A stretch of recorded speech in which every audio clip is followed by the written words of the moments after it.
This week the tank has had more issues with algae. What I first thought was hair algae is actually staghorn algae, which has gotten much worse. You may notice that the Cryptocorini aponegitifolia is no longer in the left side of the aquarium. I removed it as all the leaves had suffered from the diatoms, plus I decided that it was too large for the aquascape. I've also moved the Microsorhum pteropus sunrise from the centre back of the tank to the left back corner now, both to fill in the empty area there and because it wasn't doing great in the strong lighting where it was, and it apparently does better in lower light. I'm actually much happier with the aquascape now. I have also added more snails, shrimps and fish this week, and hopefully some of them will help with the algae. I added 36 ram's horn snails, 50 amano shrimp, 12 pandagara, 7 roseline sharks, 20 lemon tetra and 10 cherry barbs. The fish have all done fine, some of the plants not so much with all the staghorn algae. The worst affected plants are the Bolbitis eudilotii and the Microsorhum pteropus trident. The majority of the other plants don't seem to have it at all, and only a few of the stems have a little of it. It's mostly growing on the wood in the upper half of the tank.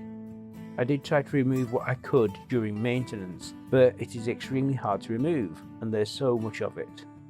I was going to trim the affected fern leaves, but all of the leaves are covered in the algae, so that would have left the plants bare. I may end up having to replace these ferns if they aren't able to recover.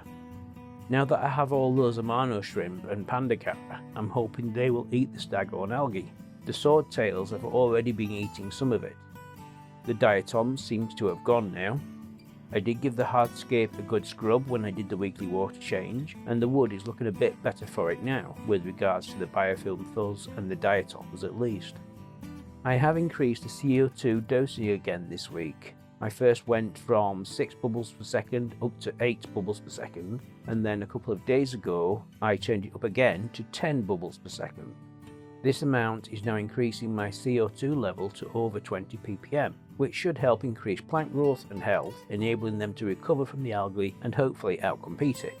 I've also reduced the photo period to 7 hours now, which should also help. I've also, controversially, increased the lighting to 100%. There's a whole discussion behind this decision in my UK Aquatic Plant Society journal, which is linked in the description. In addition to this, I've decided to start dosing Glutaraldehyde, which is commonly known as liquid carbon, to help fight the algae. I'll be starting to dose it this coming week once it arrives. The Hygrophila polysperma rosanovic has really taken off at the back of the tank. The Echinodorus bartii that I planted next to it has also had a leaf open up, and another new leaf has also sprouted, though you still can't really see them yet. The Cryptocorini flamingo has produced more pink leaves this week, so I've trimmed off the old immersed leaves. This should give the new leaves more light and encourage further growth. I'm now convinced that the tiger lotus at the back is the green variant with the red variant at the front. Both are growing well. The Rotella blood red, Limnophila hybridoides, Limnophila sessiflora and Ludwigia mini super red are all doing well. Despite the algae issues, I continue to enjoy the aquarium, in fact even more so now that more snails, shrimps and fish have been added. Anyone who's ever kept aquariums soon realises that algae is just part of the package, especially when first setting up a new aquarium. This staghorn algae will go at some point, it just takes time, persistence and a determination to overcome it. In the meantime, I just have to concentrate on what is doing well and do my best to try and keep it doing well.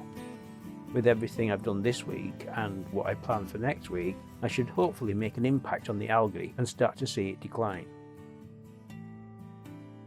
I'll leave you to enjoy this week's full aquarium video, and we'll be back with another update next week, so subscribe to follow my journey on here and check out the links in the description if you want more details on my aquarium build and its progress. If you have any questions or comments for me, then please leave them in the comments section below. Thanks for watching and see you next week.